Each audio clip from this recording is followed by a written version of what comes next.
Hey, what's up, guys? Your boy Rough Diesel here, and today, very cool news, breaking news, by the way. The Olympia has been bought by Jake Woods, the owner of Wings of Strength, and I'm actually pretty excited about it. So, if you guys don't know Jake Woods, he picked up women's bodybuilding once kind of like they were shunned by the IFBB. You know, he sponsored all the bodybuilding shows. He put Linda Murray as the spokesperson.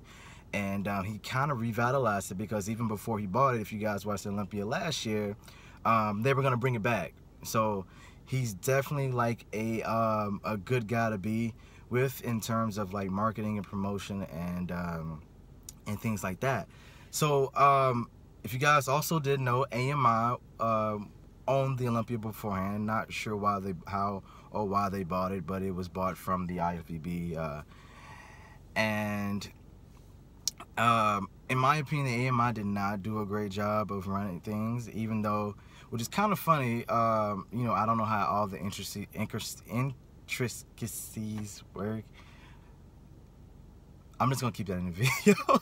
I don't know how everything works, you know, behind the scenes, but they still have the same guy running the show, Dan Solomon, which I'm not really sure how that's going to affect things and whatnot.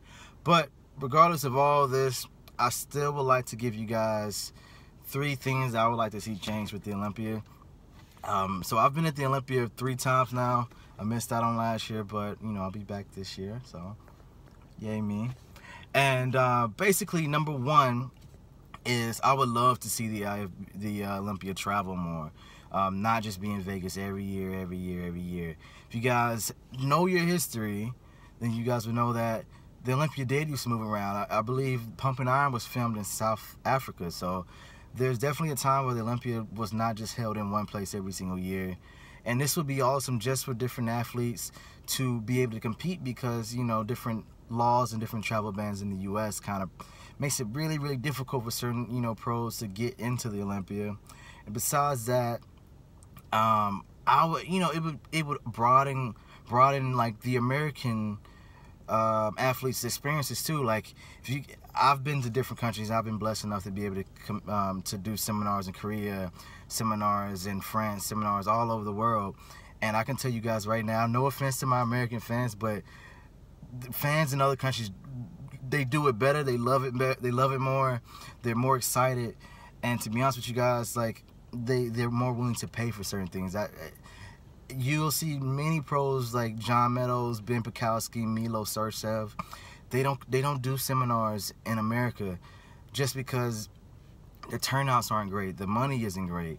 But when they do a seminar in Korea, when they do a seminar in Australia, when they do a seminar in India, they sell out. The same reason why Kai Green's always overseas. So I would love to be able to, you know, like, to have my fellow athletes experience something like that, you know, early on in their careers. So that is the number 1 thing I would love to happen, is for it to move around, travel again. Definitely an awesome experience. Number 2 would be to just promote it better. Like, they're so bad at promoting. Like, even Phil Heath was upset 2 years ago when he lost the Olympia. He was going to tie the record, but yet they did not mention that whatsoever. That's a really big deal. You know what I mean?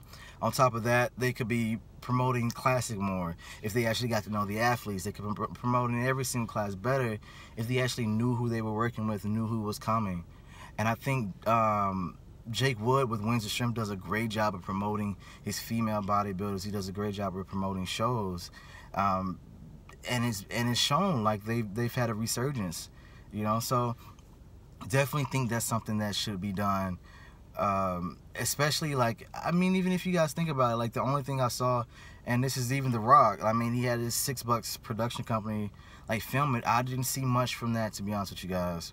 I didn't see much content from The Rock's production company whatsoever. So I definitely think they could do better jobs of hyping up athletes. Even back in the day, they used to have this guy who used to do a day in the life of. He used to go to Australia to film Lee Priest. He used to go all over the world to film these different bodybuilders, but the IFBB wanted to charge him to do that. And I'm like, well, he's spending his own money traveling to these different countries to film these bodybuilders to help promote the IFBB in your contest. So, you know, I really hope that they put more emphasis on the athletes moving forward at the Olympia.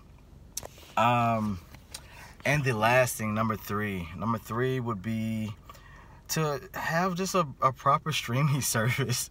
Like, it's always hit and miss because they're always changing, they're always doing this and doing that.